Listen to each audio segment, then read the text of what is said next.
네, 안녕하세요. 로열러더 투자전략가 로로쌤입니다. 자, 2019년 7월 11일 목요일 옵션 만기일이었죠. 퇴근길 시장 시작하도록 할게요. 자, 제롬 파월은 뭐 현명했다. 제가 계속 말씀드린 부분이죠. 제롬 파월은 굉장히 현명한 사람이다. 아무나 여기 가는 게 굉장히 똑똑한 사람인데 트럼프가 저렇게 발언을 하는 것은 트럼프는 굉장히 급하게 빠르게 뭔가를 본인이 원하는 거를 이제 기업가적으로 보는 시각도 있는 거죠. 그렇게 원하는데 FOMC 의장 같은 경우는 전체적으로 봐야 되고 이렇게 이리저리 휘둘리면 안 되니까 이제 조금 한 걸음 늦게 가는 스탠스를 항상 취한다. 좀 현명하게 약간 슬로우 스타터 느낌으로 간다. 요 생각을 많이 말씀드렸는데 그대로 뭐 발표가 나왔습니다. 그 덕분에 만기일은 예상한 대로 무난하게 마감됐고 이제 방향은 결정되지 않았나 싶습니다. 이 부분에 대해서 한번 확인해 보도록 할게요. 자, 다우 지수가 뭐 장중에는 또다시 뭐 사상 최고치를 돌파했는데 마감에 뭐 쪼르륵 내려오긴 했습니다. 자, 제롬 파월의 입으로 다 모든 시선이 쏠려 있다라고 말씀을 드렸죠. 미국이 이제 뭐 그 미중 무역 전쟁이 장기화되고 있잖아요. 그러면서 이거 금리를 이제 인하해야 되는 거 아니냐. 작년에 한 번 더 올린 게 좀 컸어요. 그래서 빠르게 이제 금리 인하에 대한 얘기가 나왔는데 뭐 6월 뭐 지난번에 이제 나온 게 뭐 고용 시장은 좋았는데 지난주에도 뭐 나오고 그랬죠. 그 고용 시장은 좋았는데 이게 고용 지표가 올라간 거 이거는 과열이다 라고 아예 평가 절하를 해버렸죠. 이 부분에 대해서는 생각할 필요 없다. 이거는 과열이다라는 얘기를 했고, 그리고 지표는 6월 이전부터 계속 실망스러웠다. 그러니까 단기적으로 반짝한 거 보려고 하지 말고 6월 이전부터 꾸준하게 안 좋았던 거를 생각해라. 이렇게 얘기를 하는 거죠. 그래서 뭐 유럽이든 뭐 아시아든 뭐 이쪽을 보면 더 그렇다. 뭐 이런 얘기가 나오고 있고, 우리나라도 마찬가지죠. 이거는. 그래서 전 세계적인 제조업이랑 뭐 무역이랑 이런 부분이 다 어렵다. 그러니까 글로벌 경기가 어렵다는 뜻이죠. 제조업과 무역이 어렵다는 거는. 제조업이 어려운 이유는 뭔가를 만들었는데 물품을 생산을 했는데 판매가 안 되니까 어려운 거잖아요. 사는 사람이 없고 판매가 안 되니까 무역이 어려운 거고.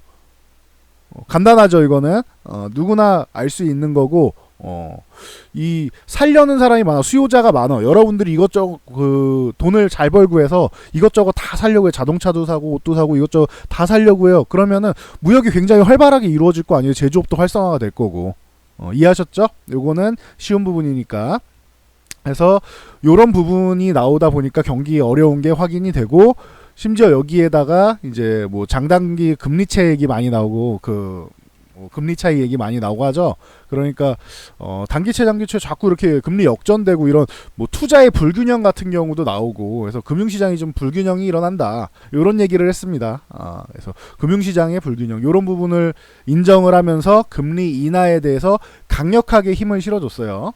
그래서 뭐 일부 FOMC 의원들이 좀 신중론을 펼친다라고 말씀을 드렸죠. 근데 이 부분을 그냥 아예 제거해버린 정도의 확신 있는 발언을 펼쳤습니다. 제롬 파월 의장이 항상 신중하게 가는데 결정적일 때 현명한 판단을 한다라고 말씀드렸죠. 이번에도 트럼프가 저렇게 얘기했음에도 불구하고 들이받거나 하지 않고 현명한 판단을 했다. 요거에 역시 제롬 파월은 현명한 사람이구나. 저는 이렇게 생각한다라고 기존부터 말씀을 드렸습니다. 그래서 뭐 요 부분이 좀 좋게 작용하고 미증시는 21선까지 내려오지도 않고 뭐 11선 조정받고 이렇게 강력한 모습을 보이고 있다라는 것만 알고 계시면 될 것 같아요. 자, 그리고 나스닥으로 넘어가 보면은 나스닥 같은 경우는 이제 종가로도 이제 사상 최고치를 이제 또 돌파를 했습니다. 장중에도 돌파하고 종가로도 또 돌파해서 이제 8,200포인트대로 올라왔다. 뭐 요 정도 보시면 될 것 같아요. 그렇구나. 나스닥은 좀 더 강하구나. 기술주 쪽이 좀 더 강했구나. 강세가 유지됐구나. 요 생각을 하시면 될 것 같습니다. 자, 우리나라로 넘어와 볼게요. 글로벌 증시는 그동안 많이 말씀드렸으니까 우리나라 증시는 옵션 만기일이다 오늘. 그래서 기존에 뭐 포지션 막 말씀드리면서 제가 이런 말씀을 많이 드렸죠. 2050 아래로 내려갈 확률이 원래 한 30% 이하였다가 한 30% 정도까지는 주겠다. 어제는 한 35% 정도까지 주겠다. 이런 얘기를 했죠. 왜냐면은 자꾸 내려와 있으니까 한번 뭐 제롬 파월 의장이 오늘처럼 이렇게 확신을 주는 발언을 안 했으면은 요 밑으로 내려갔다 올라올 수도 있는 거였어요. 근데 그 확률이 좀 희박했고 희박했지만 이제 주식 자체가 어제 한 65 이상 이렇게 6070에 붙여서 끝났으면은 괜찮았는데 어제 종가가 좀 안 좋았기 때문에 강력하게 위로 날아가기는 어렵지 않겠느냐라고 생각을 했어요. 그래서 아래쪽에다 조금 더 주고 위쪽에다가 가중시를 조금 줄였죠. 65%. 그리고 이 사이에서 끝날 가능성이 좀 적다라고 했는데 2090 이상 될 가능성이 높다라고 말씀드렸는데 어제 수급 보고 이렇게 말씀드렸죠.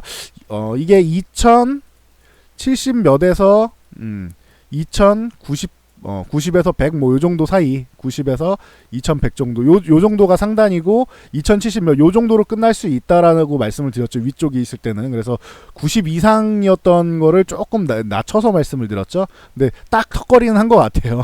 70 몇에서 이제 요 사이는 딱 턱걸이는 했다. 그리고 아래쪽으로는 2050이 아니라 내려갈 거면 아예 2030대로 내려가지 않겠느냐. 10몇에서 30 사이 요 정도의 가능성도 있다. 이렇게 말씀을 드렸었는데 다행히 제롬 파월 의장이 잘해줬습니다. 그래서 위쪽으로 올라왔는데 아쉬운 거는 2090까지 여기까지 해줬으면 좋았을 텐데 요 부분이 조금 아쉬운 부분으로 남는다. 종가 부분으로. 아예 여기까지 해줬으면 더 좋았을 텐데 만약에 대신 내일 시초가가 갭으로 2090 정도 혹은 위쪽에서 출발해서 양봉을 이렇게 뽑아주면 2100 뭐 10 뭐 이런 식으로 올라와 준다라고 하면 21선까지 확보해 주면은 이거는 하루 밀렸지만 원하는 정도까지 와준 게 됩니다. 그러니까 요거는 이게 다음 주 초까지만 가도 괜찮을 것 같아요. 2130까지 가면 더할 나위 없고 여기를 넘어가 준다라면 이거는 박수를 칠 일이고요. 우리 시장이 강해졌어요. 우리 시장이 달라졌어요. 이렇게 얘기할 일이고 그 정도까지 생각하시면 됩니다. 일단은 2090포인트 넘어가는 게 우선이고 그 다음에 2161선 요 아래로 내려오고 있는 거 제압하는 거 그리고 2130까지 올라가는 거 요 단계까지 와야 2130을 넘어가 줘야지 안심하는 단계다. 이렇게 생각하시면 이게 코스닥으로 치면 700포인트 정도를 넘어가야지 이거를 넘어가야지 안심하는 단계다라고 말씀드렸던 거랑 똑같아요. 2130을 위에를 올라타줘야지 안심하는 단계가 된다. 코스피는. 근데 가능성은 좋은 것 같아요. 이게 뭔 차이가 있냐면은 자 보세요. 오늘 외국인이 주식을 딱 제롬 파웰이 저렇게 발언을 하고 발언하기 직전 어제도 가능성이 높다고 생각하니까 최근에 외국인들이 주식을 매수를 하기 시작하죠. 코스피 주식을. 오늘 생각보다 많은 물량의 매수가 들어왔어요. 저는 이게 뭐 기껏 해봐 2천억 조금 넘게 들어오겠지 했는데 생각보다 제가 생각한 것보다 한 1,500억 가량이 더 들어왔어요. 그러니까 외국인들이 이제는 좀 한국 시장에 대해서 이거는 저점 가능성이 있지 않겠느냐라고 확신을 하는 것 같아요. 이제는 이제 뭐 금리 인하하고 하면 이쪽에 자금이 좀 들어오지 않겠느냐. 자금 운용을 신흥국 쪽으로 들어올 수 있겠다. 요런 확신이 좀 생긴 것 같아요. 이해하시겠죠? 금리 인하를 하게 되면은 이런 개념이라고 했어요. 금리 인하가 뭐 어쨌는데요 라고 생각하시는 분들이 있을 수 있으니까 다들 아시겠지만 인하를 하게 되면 여러분들 은행이자 2%잖아요. 요게 뭐 1%로 내려간다고 칠게요. 이 정도까지 내려가는 건 아니지만 예를 들어서 1%라고 칠게요. 물가 상승률도 못 따라가죠. 그러면은 이 돈을 은행에 넣어놔야겠어요. 은행에 넣어놓으면 손해인데 그래서 다른 투자처를 알아본다. 안전자산 쪽에서 위험자산 쪽으로 넘어간단 말이에요. 사람들이 좀 더 고수익을 노린단 말이에요. 그렇기 때문에 위험자산인 주식시장 쪽으로 들어온다. 그리고 안전자산 쪽인 이제 뭐 달러나 뭐 금이나 이런 쪽이 아니고 미국이나 이런 선진국보다 약간 더 아래인 신흥국 쪽으로 들어온다. 우리나라는 신흥국 쪽에 있으니까. 그러면은 신흥국 선호 심리가 들어오겠구나. 이런 개념이 나오는 거예요. 이해하시겠죠? 그래서 주식시장에 좀 가능성이 좀 더 열리지 않겠느냐 이런 개념을 말씀을 드리는 거고 그리고 오늘 진짜 좋았던 거는 이 선물이 대량 매수가 오늘 같은 날 들어온 거예요. 그래서 최근에 이제 선물 매수가 계속 들쑥날쑥하다. 대량 매수 이게 왔다 갔다 한다라고 했는데 이제 약간 위쪽 방향으로 가는 듯한 모습을 보여요. 요게 다음 주까지만 이어지면은 선물을 매도 안 하고 조금씩이라도 더 쌓아가면은 그러면은 뭐 확신할 수 있을 것 같아요. 9월까지 무조건 올라간다가 아니고 9월까지 보면은 9월 만기일까지 두 번째 목요일입니다. 목요일까지 한 번 정도는 고점을 찍으러 갈 수는 있겠구나. 어디가 고점일지 모르겠지만 뭐 여기에 가능성이 높겠죠. 일단 2220에 30 여기가 한 번 정도는 위쪽으로 뽑아줄 가능성이 있겠구나. 지수를 못해도 2175포인트 여기까지만 가면 우리 시장은 진짜 못난이 시장인 거고, 요 위쪽에 2200포인트 위쪽을 한 번은 건드릴 수는 있겠구나. 혹은 돌파할 시도가 나올 가능성은 있겠구나. 요런 정도는 볼 수 있지 않을까라는 현재는 희망을 가져요. 근데 요게 조금 더 지속돼야 돼. 다음 주까지 좀 지속되는 모양을 조금만 더 쌓아주면 될 것 같다. 그리고 여기에 플러스 알파로 콜옵션이 43억 매수가 들어오고 풋옵션이 매도가 나왔는데, 이게 만기일 같은 경우는요, 선물 옵션 시장은 우리 주식 시장은 그 15시 30분에 끝나잖아요. 선물 옵션 시장은 기본적으로 15시 45분에 끝납니다. 15분 더 연장입니다. 그래서 그 35분부터 해갖고 뭐 이렇게 동시효과 들어가고 이런 식으로 항상 과거에도 그랬어요. 과거부터 15분 연장해서 선물 시장이 늦게 끝나요. 근데 그 옵션 만기일에만 만기일에 주식시장 동시효과가 3시 20분에 들어가죠. 항상 3시 20분에 마감 동시효과 들어가잖아요. 만기일 수급은 7월 거는 이때가 딱 거래 마감이에요. 그리고 나서 8월께 매매가 된단 말이에요. 다음 달 거. 근데 요 수급을 잘 보시고, 콜옵션이 지금 43억 3,100만 원 뭐 요 정도 이제 매수가 들어와 있는데, 이게 3시 20분 기준으로 봤을 때 3시 20분 기준으로 봤을 때 이게 27억 5,300만이었어요. 그러면은 대략 한 27억, 그러니까 그 15억 한 7,800인가요? 그죠? 15억 7,800 정도. 어쨌든 15억 이상, 15억 7천만 원 정도, 요 정도를 추가적으로 매수를 했다. 마감이 끝나고, 동시효과 끝나고. 그러니까 다음 달까지는 위쪽 방향성을, 지금은 위 방향성을 본다라는 거. 만기 이후에는 이게 중요한 거. 만기 이후의 방향성. 만기 이후에 위쪽을 저는 보기는 했는데 계속 말씀을 드렸죠. 여기서는 올라가야 된다, 올라갈 가능성이 있다. 그래서 이 위에서 끝날 가능성을 계속 언급을 드린 거고, 금리 인하의 가능성이 높다고 생각하기도 했고. 근데 확신을 할 수는 없었잖아요. 최근에 워낙 뭐 시장이 흔들리고 미국 일본에서 자꾸 딴지 걸고 하니까. 근데 이 부분에서 확신을 가진 것 같아요. 금리 인하 딱 들어온 다음에 선물 매수랑 콜옵션 매수, 그리고 풋옵션 같은 경우는 더욱더 격차가 커요. 풋옵션이 이게 지금 64억 7,800만 원 매도잖아요.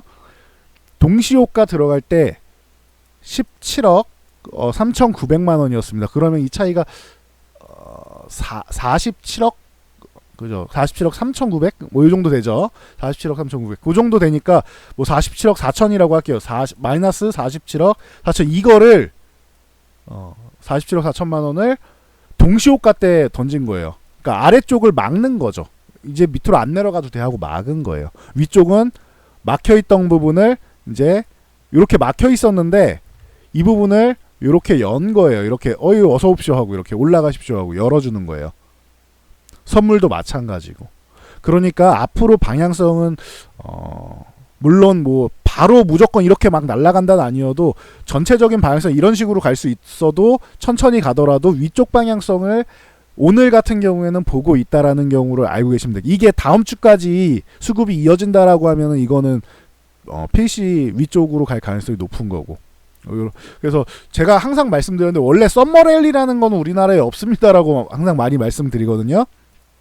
썸머랠리, 산타랠리 이런 걸 저는 거의 본 적이 없어요. 간혹 가다가 진짜 잊을만 하면은 이건 확률 없어 했을 때 한 번씩 운 좋게 나오는 수준으로 그렇게 확률 낮게 나오는데, 요게 조금 가능성은 있을 것 같아요. 왜냐면은 금리 정책이 원래 6월 뭐 9월 이런 식으로 이제 금리가 나오는데, 이번에는 이례적으로 7월에 나오면서 뭐 연설을 좀 자주 하겠다, 기자회견 같은 걸 자주 하겠다면서 이번에 7월에 하는 거잖아요. 그러니까 조금 이례적으로 원래 9월 이후에 이렇게 해서 인하가 되고 해야 되는 게 7월에 나왔으니까 요 부분에 대해서는 여름에는 다들 주식을 팔고 떠나요. 휴가 간단 말이에요. 여러 번만 가는 게 아니고 이런 펀드 매니저들이나 외국인 이제 투자 전략가들이나 다 이렇게 주식을 매도하고 주식을 줄여요. 비중을 축소해놓고 간단 말이에요. 포지션만 기본 포지션 구축해놓고. 근데 다 파는 게 아니에요. 일부 비중 조절 말하는 거예요. 일부 연구를 만들어놓고 쉰단 말이에요. 그러니까 거래량도 한산하고 시장도 그렇게 막 엄청난 급등이 나오나 그러진 않는단 말이에요. 근데 오히려 거래량이 줄어드는 상황에서 호재가 나온다라고 하면은 생각보다 빠른 상승도 가능할 수 있지 않냐. 이건 기본 개념이죠. 거래량이 적은데 매수세가 들어오면은 위로 확 올라가는 거는 가능한 일이잖아요. 그래서 이런 가능성도 보이고는 있어요. 근데 요건 다음 주까지 좀 지켜봐야 될 것 같습니다. 그래서 지켜보면서 다시 한번 말씀드릴게요. 기존에 생각했던 부분이 이거였고 지금 뭐 이루어져 가고 있긴 한데 조금 더 확인하는 게 중요해요. 주식은 항상 의심해야 돼요. 의심 안 하고 남의 말만 이렇게 쭉 믿고 가거나 지금 내가 아는 게 다라고 생각하는 순간 주식은 실패로 넘어갈 확률이 높아요. 그러니까 의심은 계속 해야 돼요. 근데 저는 기존에 생각했던 방향대로 지금 시장이 좀 흘러가는 이런 모양이니까 원하는 걸 다 해주진 못하지만 그래도 기본적으로 최소한 해줘야 되는 것들은 해주고 있지 않느냐라는 생각을 하고 있습니다. 그래서 이 정도까지만 말씀드리면은 앞으로 시장이나 오늘 옵션 포지션에 대해서 계속 언급드렸던 부분, 만기일 포지션 언급드렸던 부분 기본적으로 해줄 만큼 최소한 해줄 만큼 다 해줬고 90 넘어갔으면 좋았겠는데 이게 최소한이라고 해서 최소한을 해줬고 그리고 수급은 좋았다. 마감 이후 수급은 좋았다. 아쉬운 거 하나 말씀드리면은 좋은 거만 말씀드리면 또 안 되지. 아쉬운 거 하나 말씀드리면은 선물 같은 경우는 요게 마감 동시효과 때 요거는 이제 3시 20분부터 해서 한 3,000 계약이 줄었어요. 그래서 요 부분을 줄인 거에 대해서 콜옵션을 늘리고 풋옵션을 이제 매도를 한 것도 있다라고 할 수 있어요. 근데 3,000 계약치고는 요 콜옵션 매수랑 풋옵션 매도가 특히 풋옵션 매도가 좀 컸다. 이거 47억이면은 적은 금액이 아니에요. 특히 만긴 날 47억이 적은 금액이 아니다. 그러니까 그래서 요 부분에 대해서는 어차피 이렇게 줄였어도 거의 만 계약이잖아요, 선물이. 그러면은 완벽한 상방 포지션을 구축한 거예요, 오늘 같은 경우에는. 그러니까 이 부분에 대해서 코스피 주식도 의미 있는 3천억 이상이면 의미가 있는데 2천억만 넘어도 괜찮은 거고 3천억 넘으면은 의미를 부여할 수 있는 건데 모든 수급이 다 의미를 부여할 수 있기 때문에 제가 오늘은 조금 기존에는 좀 약간 자신감이 떨어지는 이유는 확률이 낮을 때 자신감이 떨어지는 거고 확률이 조금 올라가면 좀 강하게 말씀드릴 수 있는 것 같아요. 근데 아직도 다음 주까지는 지켜봐야 된다라는 거를 말씀드리겠습니다. 무조건 좋은 것만 볼 수는 없으니까 이것도 같이 보시라고 말씀드린 거예요. 그래서 그렇게 해서 밀렸고 그렇게 해서 끝났고 밀렸대. 선물이 조금 밀렸고 그리고 이제 코스닥 같은 경우도 정신을 차리기 시작했는데 의미 없다고 했어요. 이거 이만큼 올라오는 거는 뭐 의미가 아예 없는 게 아니고 큰 의미를 부여할 수 없다는 거예요. 적어도 685 위로 올라와야지 여기서 한 차례 의미를 둘 수 있는 거고 이러면은 약세는 끝났나 이런 개념인 거고 700을 넘어가줘야지 확실하게 약세 구간이 끝나고 이제 위쪽으로 가려고 하는구나라고 생각할 수 있다. 이렇게 말씀을 드렸죠. 그래서 반등한 건 좋아요. 좋은데 좀 더 제대로 된 의미를 가지려면 685 정도는 적어도 여기는 제압을 해줘야 되고 왜냐면 전저점을 깨고 내려간 상황이잖아요. 그래서 적어도 여기는 뭐 달고 올라가야 되고 밀고 올라가야 되고 700포인트까지 회복해줘야지 의미를 가질 수 있지 않냐 이렇게 보고 있습니다. 그리고 700포인트를 넘어가도 그냥 막 달리기보다는 넘어가도 이렇게 빠르게 넘어갈 경우에는 횡보를 좀 할 가능성이 있다. 왜냐하면 21선이 가파르게 내려오기 때문에 이거 이런 식으로 가파르게 돌파한다고 해도 못 갈 가능성이 높아요. 그래서 기다릴 가능성이 높아요. 다시 한번 밀리던지 아니면 위에서 기다리던지 기다리는 게 더 좋은 거라고 했어요. 그래서 요 개념 정도만 알고 계시면은 시장은 판단하시는데 이제 좀 도움이 되실 것 같습니다. 자, 삼성전자 요 종목 뭐 계속 뭐 말씀을 드렸는데 오늘 뭐 자연스럽게 뭐 우리나라 증시가 강세를 보려면 삼성전자가 가는 게 뭐 제일 쉬운 일이죠. 삼성전자랑 하이닉스가 쉬어도 다른 쪽에서 뭐 화학이랑 뭐 바이오 쪽에서 올라올 수도 있겠지만 엔터나 다른 게 올라올 수도 있겠지만 쉬운 건 삼성전자 하이닉스를 끌어올리는 거예요. 심지어 가장 탄탄한 그 기업이다라고 말씀을 드렸죠. 그래서 오늘도 뭐 1.43% 뭐 양호한 흐름 어제 위쪽에서 누군가 살짝 누르는 듯 하다 했는데 오늘도 살짝 누르긴 했어요. 근데 시장이 좋으니까 수급이 계속 들어오니까 요런 개념으로 보시면 돼요. 누가 눌렀냐? 어저께 누가 눌렀다고 했죠? 삼성전자 어제 위쪽에서 기관이 뭐 살짝 뭐 던지고 개인이 살짝 던지고 한 것 같은데 개인이야 뭐 계속 던졌다기보다는 개인은 위에다 이렇게 올라갈 때마다 이렇게 호가를 걸어 놓잖아요. 뭐 45,500원, 45,600원, 45,700원 위에 이렇게 걸어놓은 다음에 올라가면 싹싹싹 체결된 거야. 이게 개인 투자 물량이 다 체결된 거야. 그래가지고 개인은 계속 이제 주가가 올라가면 매도로 잡힐 가능성이 높은 거고요. 그리고 기관 같은 경우는 위에서 여기서 누른다라고 하면 기관이나 외국인이나 아니면은 개인 중에서도 좀 큰 손일 가능성이 높아요. 삼성전자를 이렇게 음봉을 만들 정도면. 그러면 이 부분에 대해서는 기관이 좀 던졌을 가능성이 좀 있지 않겠느냐. 특히 금융투자에서 미친놈처럼 던지지 않았겠느냐. 미친듯이 던지지 않았겠느냐. 그래서 이분들이 미친놈이라는 게 아닙니다. 오해하지 마시고 미친듯이 던지지 않았겠느냐. 이런 개념을 가질 수 있다. 뭐 금융투자 같은 경우는 좀 매매가 단기적으로 왔다 갔다 하는 게 좀 많고 뭐 프로그램 영향력도 많다 이런 말씀을 드렸었죠. 그래서 아마 프로그램도 좀 나오고 뭐 그랬을 수 있습니다. 그러니까 이 사람이 던진 게 아니라 기계가 던진 걸 수 있어요. 그러니까 참고하시면 될 것 같습니다. 그 부분에 대해서는 그걸 이제 외국인들이 좀 받아갔을 수 있고 반대로 외국인들도 프로그램을 이렇게 쭉 끌어올렸을 수 있고 그 개념 정도 아시면 될 것 같아요.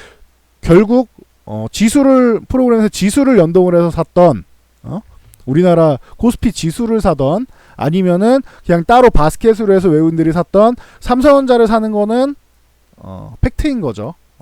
엄청난 매수세가 들어오고 있죠 최근에.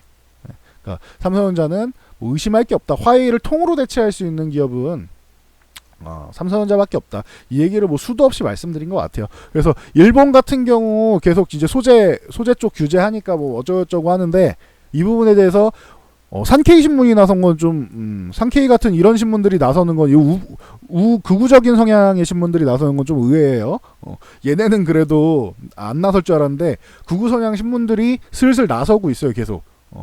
지난주부터도 뭐 나서고 있어요. 초반부터도 나선 신문도 있고 슬슬 나서 일본 이런 얘기 일본의 비열한 행위 지들이 해놓고 나서 비열한 행위라고 하죠. 이런 행위가 한국에서 뭐 비난 여론이 높다 뭐 이런 얘기하면서 이제 친기업적이니까 이제 기업들 얘기를 하는 거예요. 이제 아사히 맥주가 한국에서 부동의 1위였는데 이거 카스한테 밀렸다.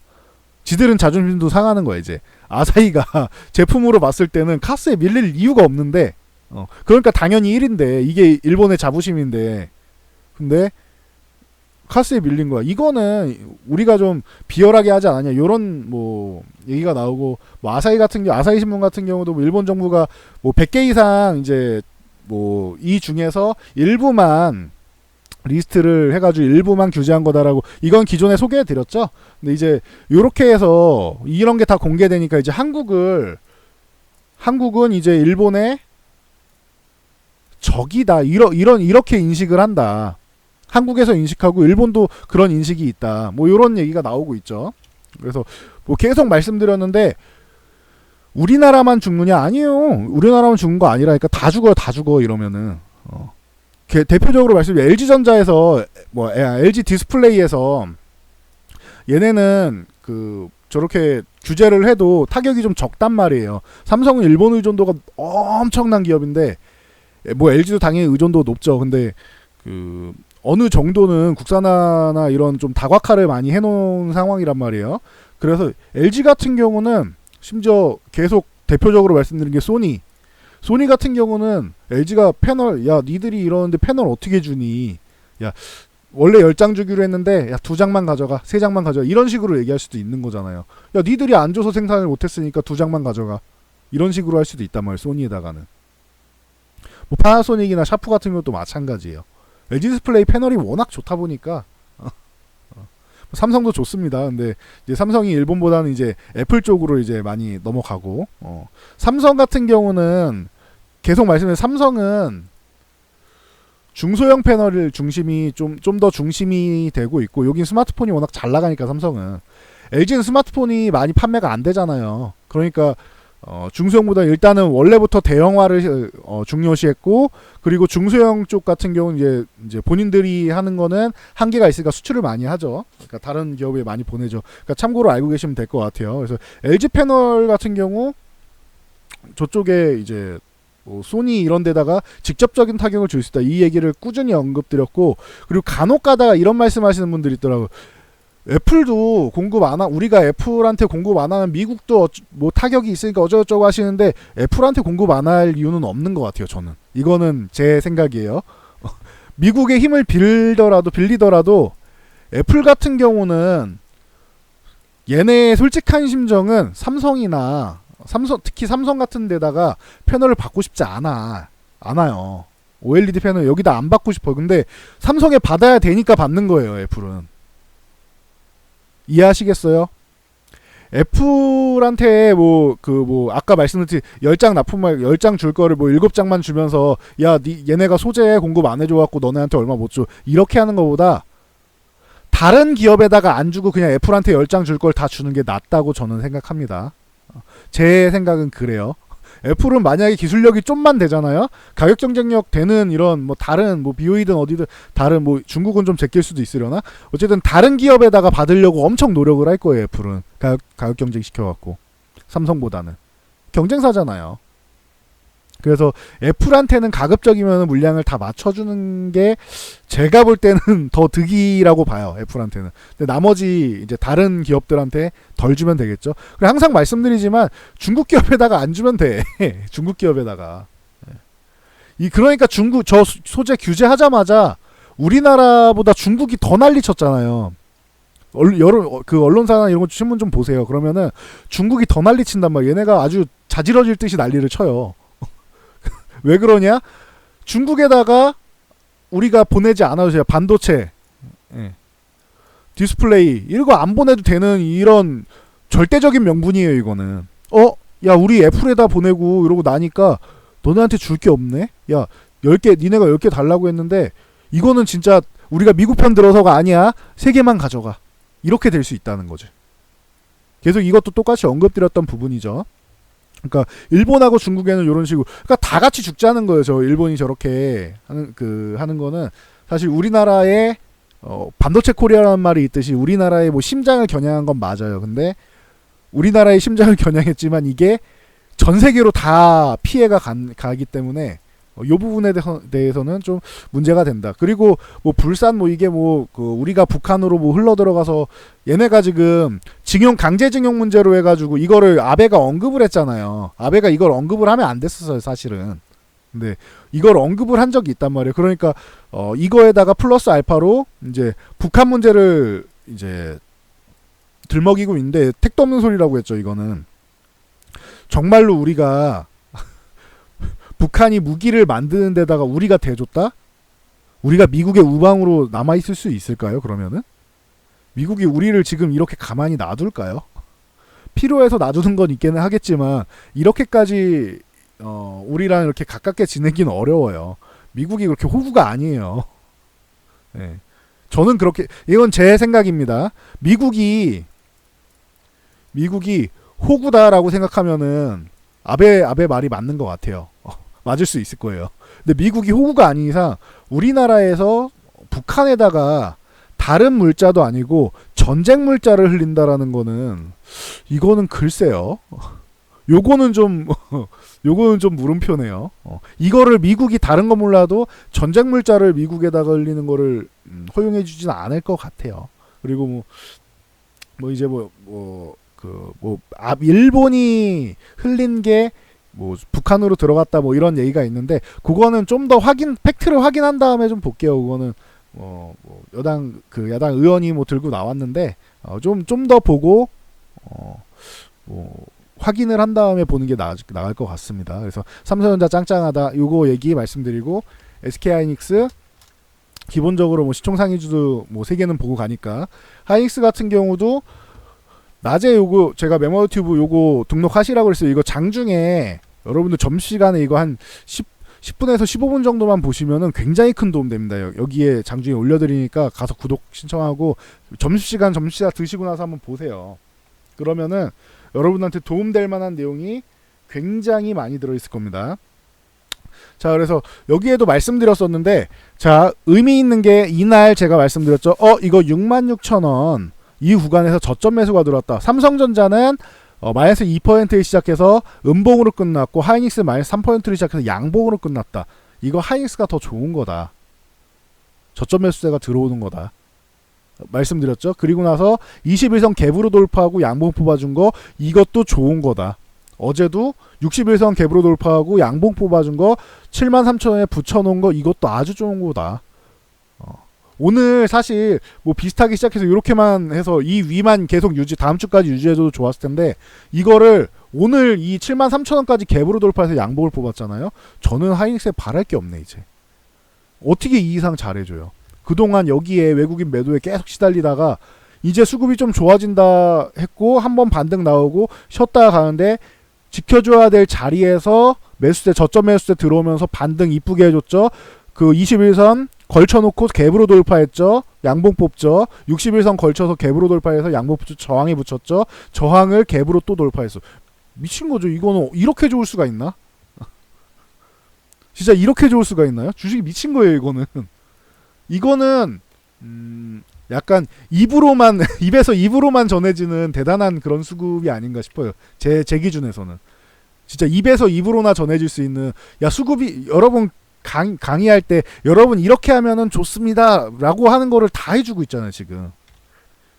그게 현실적으로 나온 강의 내용하고 현실 내용하고 조금 다르잖아요. 그러니까 응용이 필요한 거고 그래서 공부가 더 필요한 건데 이건 뭐 응용이 필요 없는 것 같아요 제가 볼 때는. 이거는 그냥 정석대로, 근데 정석에서 더 뭐 강하게 계속 가자 할 걸 다 해주고 있잖아요 지금.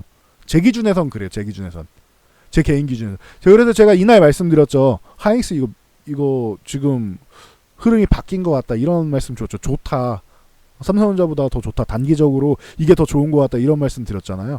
수급도 오늘 외국인들이 역시나 100만주 역시 매수해줬고 기관도 뭐 일부지만 매수를 해주고 있고, 그저께 기관이 70만주 이렇게 좀 크게 담아가고 외국인들이 잠깐 쉬면서 그때 기관도 좀 나온 다음에 기분 좋게 같이 매수를 하고 있는 거죠. 괜찮은 것 같아요 제가 볼 때는.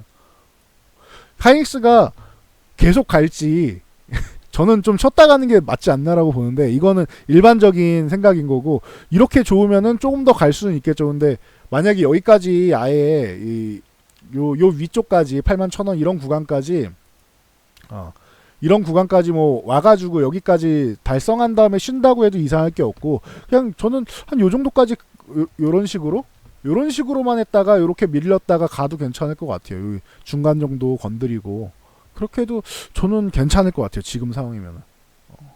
그래서 지금 하이닉스는 이거보다 좋은 종목이, 삼성전자 하이닉스보다 좋은 종목이 있냐라고 말씀드릴 정도로 요즘 최근 좀 강력하게 말씀드리긴 했어요 제가.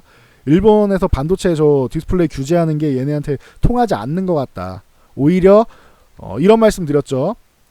메모리 가격, 메모리 재고가 많았는데 제가 기존에 인텔 CPU를 많이 말씀드리다가 6월 달부터 이런 말씀을 드렸죠. AMD CPU 이번에 나온 게 너무 잘 빠져갖고 정말로 저렇게 말한 대로 성능 테스트를 했을 때 나오면은 AMD CPU를 사는 사람들이 굉장히 많을 거다.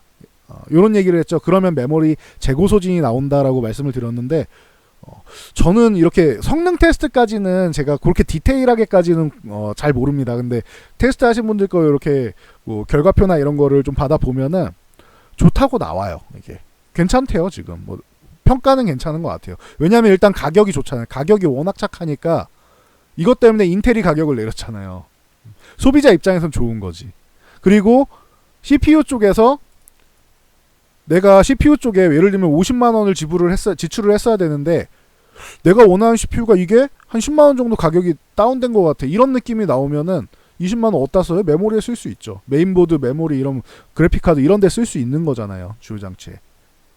그러면은 메모리도 당연히 조금 더 플러스 알파로 가져갈 수 있는 여력이 되는 거죠. 사람들이. 저기다가 한 2만 원 더 보태볼까? 그럼 더 한 단계 위쪽으로 쓸 수 있는데, 이런 생각이 나올 수 있는 거예요. 그래서 AMD 나오면서 좋다고 했고, 일본 반도체 규제 같은 경우는 오히려 재고가 쌓여있고 3분기에는 반등이 나오기는커녕 이게 하락하는 것만 좀 멈춰도 괜찮고 4분기에 턴하면은 그래도 괜찮지 않겠냐 이렇게 말씀드렸죠. 내년에 턴하면은 4분기에 턴하면은 요게 딱 적당한 것 같고, 내년에 턴하면 요건 좀 문제가 될 수도 있지 않겠냐 요런 말씀을 드렸는데, 요러면은 이제 4분기 정도 가면은 귀찮아질 수 있다, 피곤해질 수 있다. 4분기에서 이제 내년 초가 되겠죠. 실적 발표는 이제 내년에 발표 나오고 하니까. 네. 이미 4분기 정도 되면 결과가 나오잖아요. 거기다가 12월에 이제 소비 시즌 나오면, 블랙 프라이데이랑 소비 시즌 나오면 거기서 엄청 재고가 소진이 될 것 같아요. 제가 볼 때는.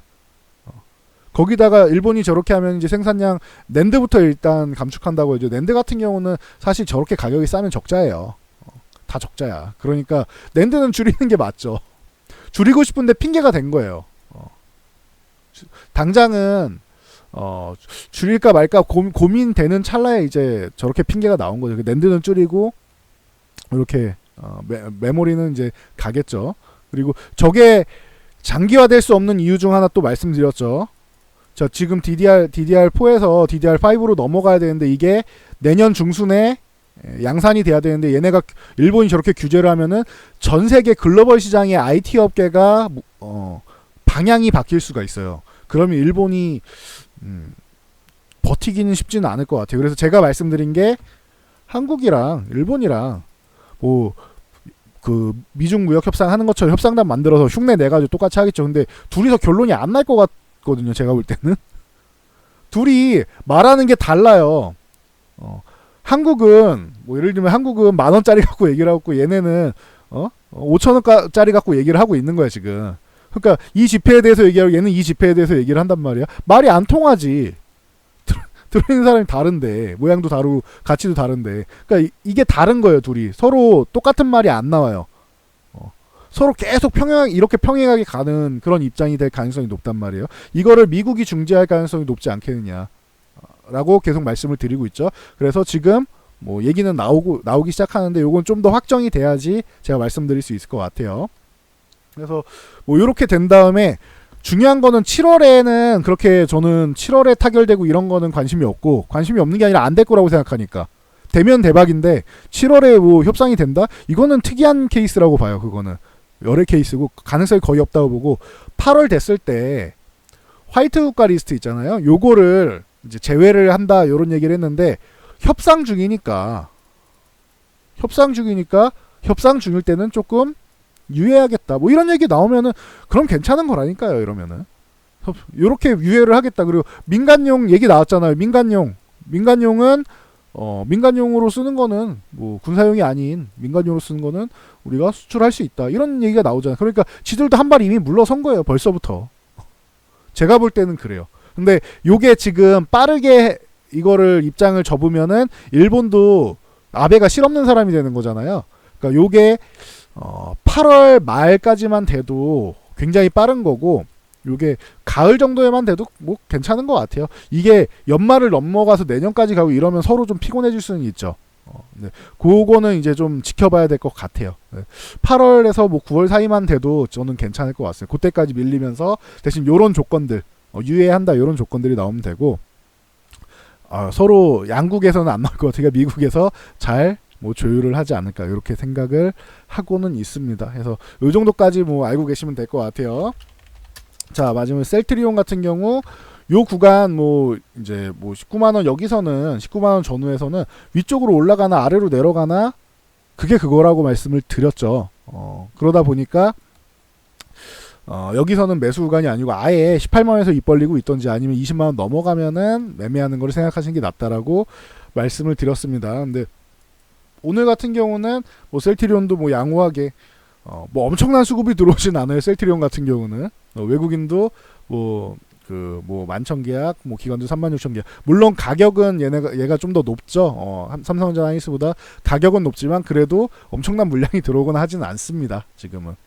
근데 수급이 좀 더 들어와야 되는 거고 지금 뭐 화학재가 지금 바이오 쪽에는 계속 왔다 갔다 하고 있는데 악재 쪽에 그 심리적으로 좀 더 반영이 많이 되고 있다 보니까 이런 형상이 나온 것 같습니다. 근데 셀트리온은 항상 말씀드리지만 단기로 보실 분들은 셀트리온을 매매하면 안 된다라고 말씀을 드렸죠. 요거는 장기로 보실 분들, 기업과 함께 성장하실 분들이 보는 게 맞지 않겠느냐 이렇게 꾸준히 언급드리고 있습니다. 셀트리온은 한 5년에서 10년 같이 보실 분들이 보는 게 맞는 것 같아요. 제가 볼 때는 좀 안정적으로 보실 분들이. 그래서 그렇게 뭐 그런 분들이라면 가격 상관없이 뭐 아래서는 좀 밀릴 때마다 조금씩 담으실 수 있는데 그 외에 요거를 좀 매매 구간으로 삼고 싶다라고 하시는 분들은 위쪽 20만원 회복이나 18만원 구간에서 매매하는 게 맞는 것 같다. 뭐 이렇게 말씀드리고 있습니다. 그리고 이 외에도 제가 이렇게 올려드리잖아요. 이렇게 뭐 노란색으로 올려드리는 거는 뭐 종목이나 섹터 이런 쪽으로 올려드리는 거고 검정색으로 이렇게 올려드리는 거는 시황이에요. 이거는 시황. 요거는 섹터 섹터나 종목 이런 쪽이고, 그리고 이렇게 녹색으로 올려드리는 거 있죠. 요런 거는 교육입니다. 교육이고, 교육 외에 가끔 올라오는 녹색이 있어요. 이거는 이제 공지사항. 공지사항 같은 경우. 그래서 요 따라하기 요거 관심 종목 무료 서비스 요거 8월 넘어가면은 이제 조건이 상향되니까 미리미리 해놓으시라고 했어요. 지금 조건이 낮을 때 해놓으시는 게 낫습니다. 무료로 이렇게 종목 다 공개해 드리잖아요. 이렇게 해서 여러분들이 관심 종목에 넣어놓고 내가 마음에 드는 타이밍에 오면은 보시면 되겠죠. 타이밍도 아주 뭐 차이나게 넣어놓지는 않아요. 그러니까 보시면 되겠죠. 여기서 뭐 멋지게 올라온 종목들 좀 꽤 많이 있으니까 올라갔다가 이것도 수익 많이 났다가 내려온 종목들도 많은데 뭐 그런 거 가지고 뭐 변명은 안 할게요. 일단은 멋지게 수익 난 종목들은 이미 많이 있죠. 그러니까 뭐 참고로 보시면은 아이고 잘못 클릭했네.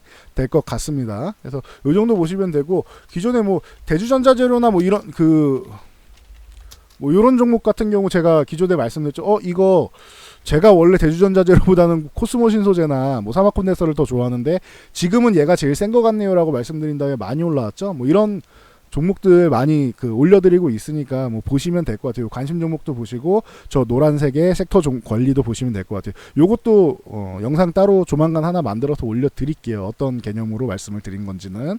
그래서 여기까지 말씀드리고 넘어가도록 하겠습니다. 오늘은 좀 기분이 좋은 날이 아닌가 싶어요. 제롬 파월 의장이 잘해줘가지고 우리 시장 오늘 좋은 것보다 미래가 좀 더 열리는 게 아닌가 싶어요. 역시 제가 항상 말씀드리죠. 수급이 미래다. 말씀드리는데 파생수급이 오늘 좋고 주식수급도 좋아가지고 요 말에 참 걸맞는 날인 것 같습니다. 그래서 오늘 기분은 좋은데 요게 다음 주까지 기대를 저버리지 않고 꾸준히 수급이 좀 들어온다라고 하면은 조금 더 좀 긍정적인 평가를 받을 수 있을 것 같습니다. 자, 여기까지 하고 물러갈게요. 자, 이 영상이 도움되셨다면은 요 하단에 있는 좋아요 표시 있죠. 따봉 표시 눌러주시고요. 그리고 이런 영상들을 꾸준히 받아보고 싶다. 주식은 빨리 받는 게 중요하잖아요. 그럼 바로바로 받아보고 싶으신 분들은 구독과 알람 설정 해주시고요. 그리고 영상의 맨 밑으로 내리면 여기 그 댓글 다는 칸이 있어요. 이거 터치해서 숫자 3 하나씩 남겨주시면 감사드리겠습니다. 이 댓글의 개수가 댓글의 수가 제 영상에 대한 만족도라고 해요. 그러니까 여러분들이 만족하시는 분들은 숫자 3이라도 하나 남겨주시면 감사드리겠습니다. 자, 그러면 여기까지 하고 저는 물러가도록 할게요. 다음 영상 만들어서 올려드리도록 할게요. 그래서 오늘 여기까지 올려드리고 다음 영상으로 만나보도록 하겠습니다.